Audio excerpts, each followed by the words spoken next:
त्याचं झालं असं, मुलीला शाळेतून घेऊन आल्यानंतर खूप गरम झालं 1 वाजता दुपारी. मग काय असा थंडगार बनाना शेक बनवला. कसा बनवला चला पाहूयात. बनाना मिल्कशेक आहे म्हटल्यानंतर 2 बनाना घेतलेले आहेत मी. बदाम घेतलेले आहेत 5 ते 7. वेलायची पूड घेतलेली आहे फ्लेवरसाठी. सनफ्लॉवर सीड्स घेतलेले आहेत.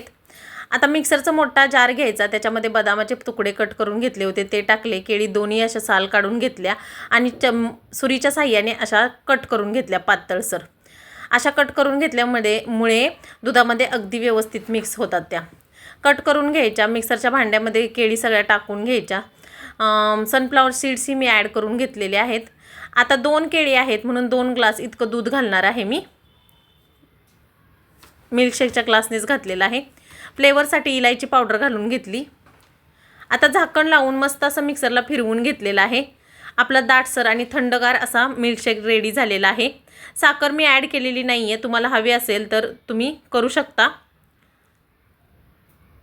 याच्यावरून आता बदामाचे थोडे तुकडे घालून घेणार आहे. केशरचे 2 काड्याही घालून घेतलेल्या आहेत. अगदी टेस्टी मस्त असा थंडगार गरमीमध्ये पिण्यासाठी आपला बनाना शेक रेडी आहे. रेसिपी आवडली तर लाईक शेअर सबस्क्राईब. अजून जास्त प्रमाणात जर थंड हवा असेल शेक तर याच्यामध्ये बर्फाचे स्लाइसही तुम्ही ॲड करू शकता आणि एन्जॉय.